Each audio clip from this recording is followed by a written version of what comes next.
So hi, welcome to Noise Podcast. I'm Shane. I'm Glory. And we're here with Bryan from Fame on Fire. There are some questions today about the upcoming album, The Death Card. So congrats on that, by the way. How do you feel about the response to the announcement so far?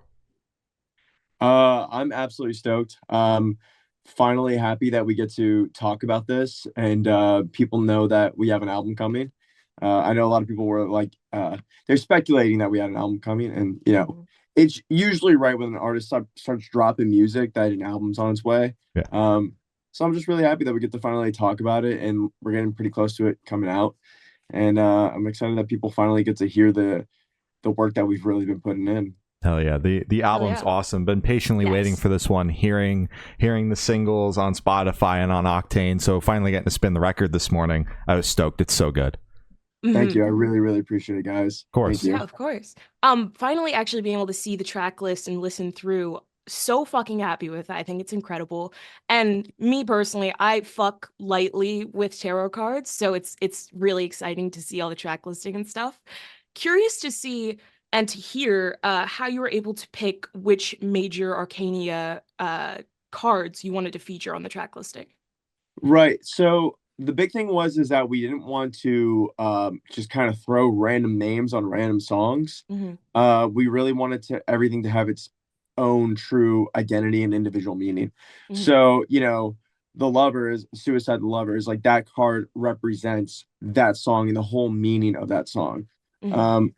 Which definitely became a challenge while writing lyrics. It made the whole lyric writing process a little harder because, you have to fit into a pretty specific box when it comes to writing about these cards. And then not only that, but how is it going to pertain to me? What are these cards doing for me that are making me feel this certain way? So that was a bit of a challenge, and we wanted to do it very right. And luckily for me, my sister is very into tarot. And so I referenced a lot of things. I ran a lot of things by her. I was like, hey, does this make sense? And she would say yes or no. And she'd be like, well, this doesn't make sense because it doesn't work with this and this. And I was like, oh, okay. For example, Nightmare, I think, was a different card before it was the Devil. Oh. And so we went back to the drawing board. It's like, what card really represents this? And she was just like, I think the Devil would be best. So I was like, oh, that's even better for me because I really like that. Hell yeah. Yeah, fuck yeah.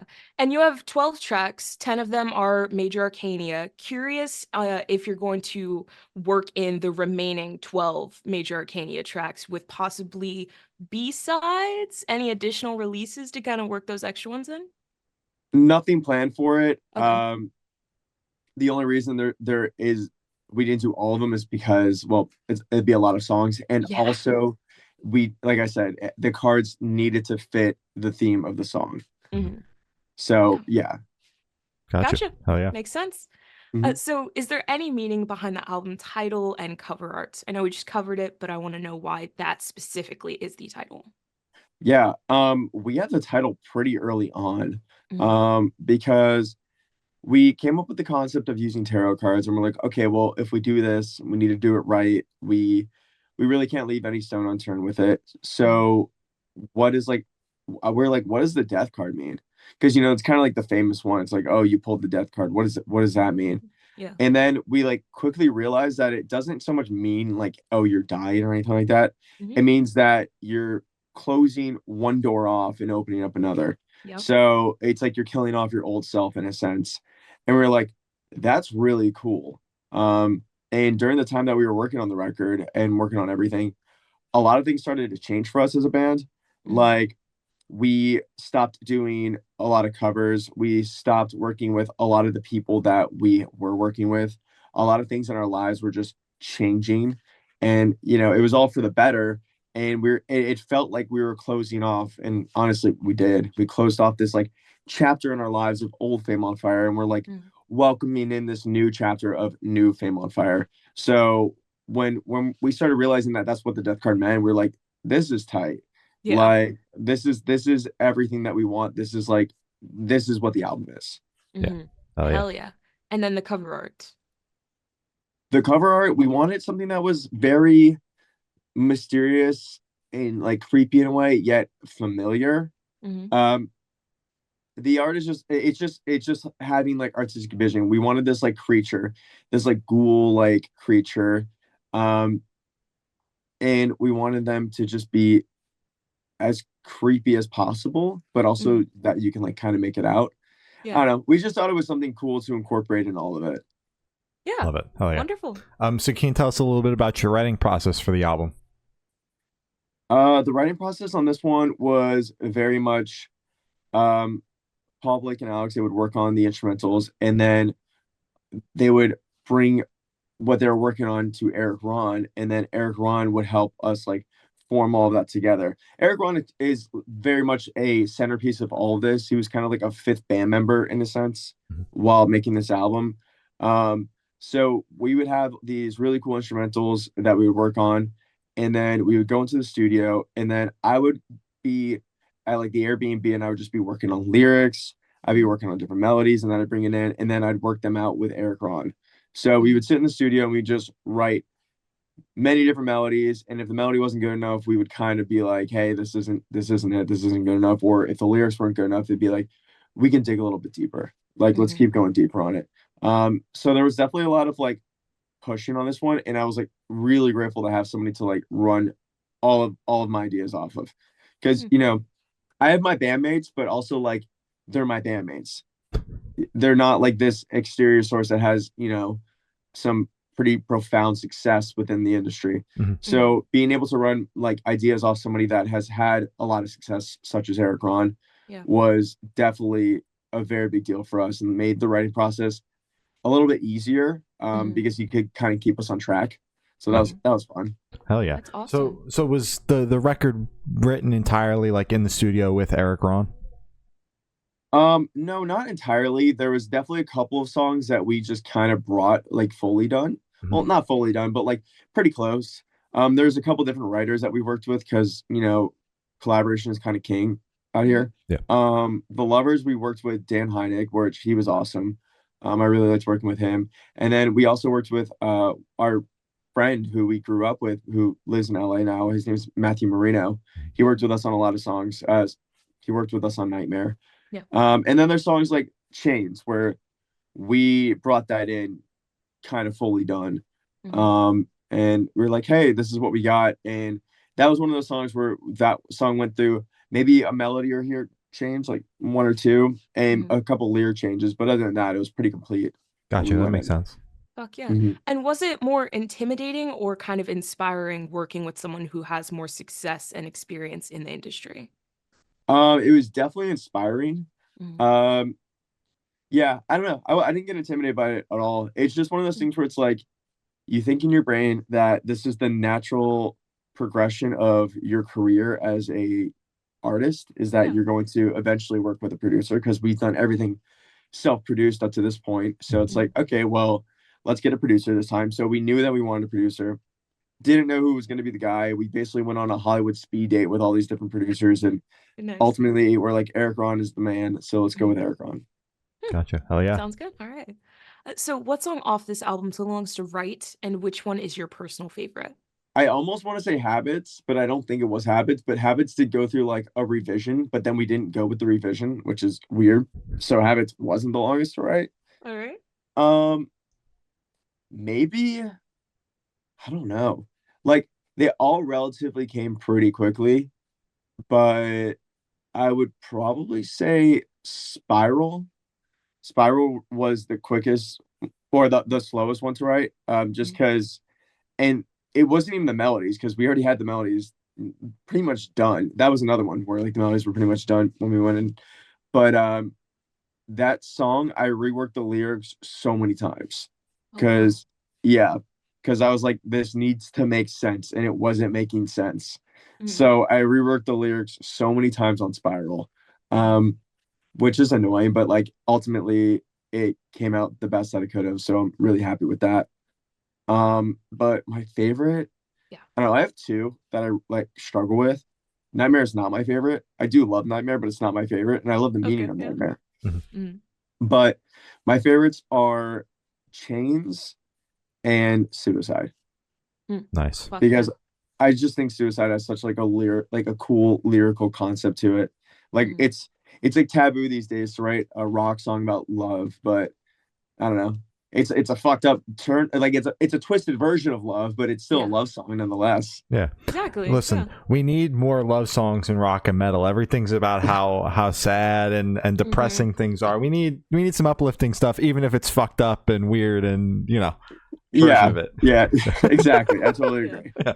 agree. So how did the track list for the album come about? Did you guys write the opener be the opener, closer be a closer, shuffle around and see what fits? What was that process like? Oh, shit. There was no thought to this until we had to think about this. We had all these songs. We're like, okay, what's the track listing? And what we do is like we'll come up with like different ideas and like kind of just shoot it out. Like we'll be like, okay, so this is the track listing. I don't even know what it is right now, to be honest with you. That's okay. But we're like, oh, this should be the track listing, and then we'll kind of like listen to it individually and then like talk about it, because we had it like different than what it is now. And we're like, something doesn't quite fit right. I think the whole thing with this one was like the flow and the vibe of it all. Okay. Like we knew where certain songs were supposed to go, but we were like, okay, what's the vibe? What's the flow? It's like creating a live set. You don't want to, the slower songs, you don't want to just have slow song, because it's going to bore people. You need to have like, it needs to kind of do this. It needs to keep it interesting. So that's ultimately how we decided. And that's usually how we always decide. Gotcha. Hell yeah. Fuck yeah. So would you be able to tell us where headspace is at while you're creating this record? Not good. Okay. Yeah. Yeah. I do this thing when I make music where when I make music for Fame on Fire specifically, where I go into this headspace of, I don't know, I just get really dark because I'm like, I need to be in this headspace in order to make the best art I can possibly make, because I make better art when I'm sad. And I consciously kind of think this, and I know where I'm going. And then like I get to this very dark place, and then I don't know how to get the fuck out. It's every single time though, I swear to God. So I go to the darkest places I possibly can, because it's like, when I'm gonna write lyrics, when I'm gonna write melodies, I want it to feel like I'm going through something, even if I'm not going through anything in that moment. So I almost put myself into the state of like, oh shit, I am going through something now. Great. Yeah. So it is a dark place where I go to, but ultimately I feel like it renders the best results. Yeah. So I am okay with it, and I'm not there now. I eventually pull myself out of it. Yeah. But during the making of it, it's always pretty grim. It's always pretty dark, and I'm not the best person to be around, but at the end of the day, it's making art. Yeah. Hell yeah. Damn right. Now, like, if this is too personal, you don't have to answer, but like, how do you kind of pull yourself out of it? Like, how do you eventually get out of that headspace so that you're kind of back to not writing for Fame on Fire yourself, Yeah. The best thing to do, and I've done this a few times, it used to be really hard to pull myself out of it, but the one thing I always tell myself is pull my head out of my ass. I'm like, just pull your head out of your ass. Stop being the way you are. Okay. Like, you're good. That does help me. Also, talking to friends. Hold on. Talking to friends just really helps things out. Because they're there, they're gonna have your back. And then I don't know, just doing things that I really enjoy. Like that's like the big thing, is like doing things I enjoy, getting back to like, life at home, which sometimes is really hard for people to do. But getting back to things that are comfortable for me, and eventually I do get out of it. I don't know when, but I'm like, oh, I feel really great now. Because it's weird. It's weird to like look back on my headspace of writing the Death Card, or even writing Welcome to the Chaos, and going, how is that me? Because I don't feel that way at all now. But it's like that's just who I was, and that's who I become when I work on this kind of music. Yeah. So are you looking, because it sounds incredibly self-destructive and harmful, but I mean, if it works, it works. So it's kind of like a shrug art, but are you looking for other ways to kind of harness that creativity and that mindset without putting yourself in a pit, I guess? Yeah. So I've, like, when I'm not writing like specifically for like an album with Fame on Fire, like I am just writing music. Yeah. And I feel like it comes out better if I'm not like holding like all this stress and all this weight on me. Because that's another thing too. It's like there's so much stress to writing a third album. There's so much stress to writing an album that like you're like you do get weighed down by it. So maybe it is self-inflicted. Maybe it's like, these external things of like, oh my God, I gotta write a fucking album. Mhm. Like we gotta do an album better than Welcome to Chaos. Like that's like the mentality that we have, or that I have at least. And I'm definitely not cool as a cucumber when it comes to writing music. But so when it comes to writing music, not for an album or anything like that, when I'm just writing music to write music, I feel like I do get better results. So maybe I'm gonna try this approach next time, and hopefully I don't feel this way. Yeah. Also, it is our last record with our label, so Mhm. that also might have something to do with it. Yeah. I'm not sure. Yeah. We'll see. We'll see what happens on the next one. Yeah. We'll see. We'll see. Well, Yeah. when we Yeah. catch back up around LP4, we'll know if you're a man of your word or if you're talking about the same headspace as this one. Mhm. Yeah, well, it might be the same shit. Yeah. Damn. It's okay. I'm totally used to it now. Like Yeah. it's just all part of it for me. Yeah. Yeah, Gotcha. that's fair. So how do you recommend your fans to listen to this album for the first time? Should do it in the car with friends, in the dark with headphones on? Is workout album, party album? What do you personally recommend? I see. For me, I really enjoy music just like in a dark room with headphones on. Yeah. But like, I think that like people should get into the music by seeing the music videos first. I think that like I would really appreciate it if everybody watched the videos, because I feel like that will paint a very good visual representation of the imagery of it. So when you are just listening to the music, you can visualize what you're hearing. Mhm. Jam it in your car, jam it in your headphones, listen to it with your friends too if you want to.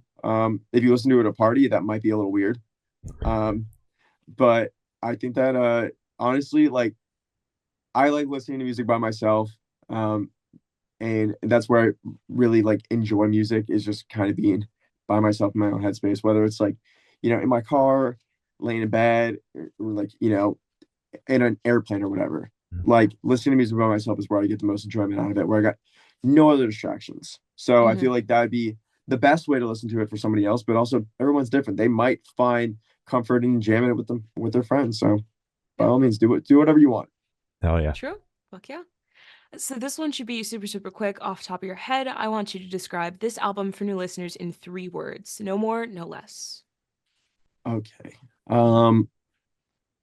Heavy, Okay. emotional, Hmm. and dark.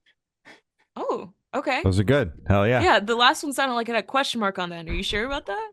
Yeah, I'm sure about that. I'm gonna stick with that one. Those are the Okay. 3 words that come to my mind. So Yeah. we're gonna stick with that. All right. Fuck yeah. Okay, okay. And in that same train of thought, is there a certain feeling or emotion you want listeners to have while going through the album?